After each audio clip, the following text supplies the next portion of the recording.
Waiting for the Biblioburro by Monica Brown, illustrations by John Parra. On a hill behind the tree there is a house. In the house there is a bed, and on the bed there is a little girl named Anna, fast asleep, dreaming about the world outside and beyond the hill. When Anna wakes up to the rooster's kikiriki, Papi is already at work on the farm, and Mommy is busy in the garden. Anna bathes her little brother and feeds the goats and collects the eggs to sell at the market. After breakfast, Anna and her mother walk down the hill. Anna closes her eyes against the sun and wishes she was back in the cool of the house with her libro, her book. Anna has read her book, her only book, so many times she knows it by heart.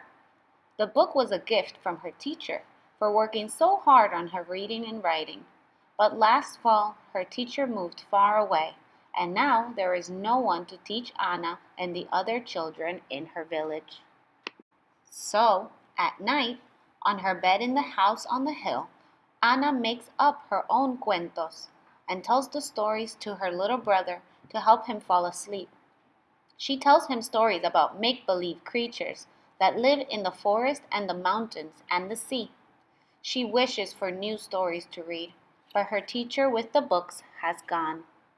One morning, Anna wakes up to the sounds of tak-tak, clip-clop, and a loud ee-ya, ee-ya. When Anna looks down the hill below her house, she sees a man with a sign that reads Biblioburro. With the men, there are two burros. What are they carrying? Libros, books! Anna runs down the hill to the man with the sign and the burros and the books. Other children run to him too, skipping down the hills and stomping through the fields. Who are you? Who are they? The children ask. The man says, I am a librarian, a bibliotecario, and these are my burros, Alfa and Beto. Welcome to the Biblioburro, my biblioteca. But Señor, Ana says, I thought libraries were only in big cities and buildings. Not this one, says the librarian.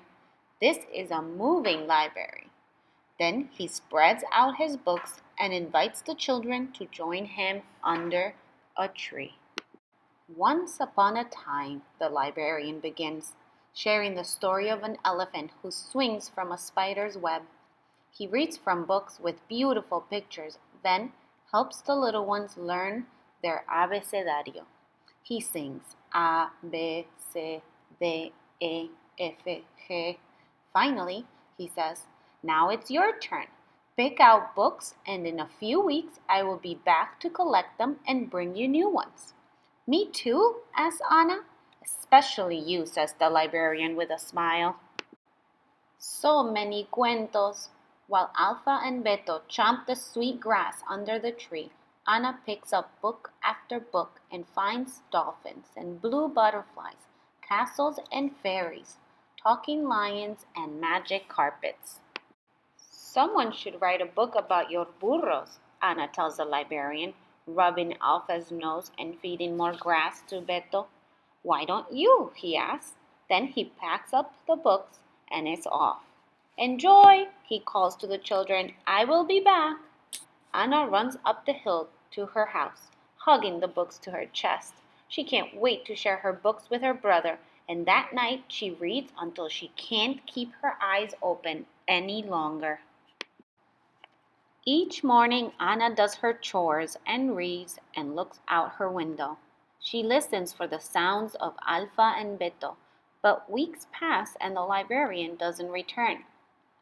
When will he come back? She asks her mother, who smiles and says, Go read, Anna. When will he come back? She asks her mother, who smiles and says, Go draw, Anna. When will he come back? She asks her mother, who smiles and says, Go write, Anna.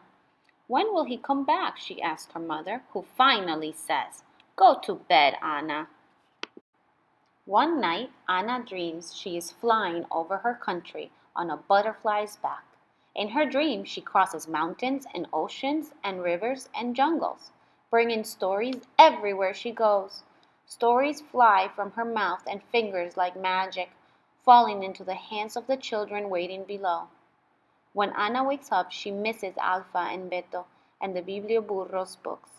She remembers that the librarian told her that she could write a book, and so, with paper and string and colored pencils, she does. Finally, just when Ana thinks she'll never see the Biblioburro again, she wakes up to "Iya! Iya!" and children yelling. She runs down the hill with her library books and a special surprise of her very own. "I wrote this cuento for you," she says. "Qué bueno," the librarian says, and then he reads her story to the children under the tree. When it's time to go, Anna's book is packed carefully on the burro's back, ready to be carried away over the hills and through the fields to another child who is asleep on a bed in a house on a hill behind the tree, dreaming of Alfa and Beto and all the new stories the Biblioburro will bring.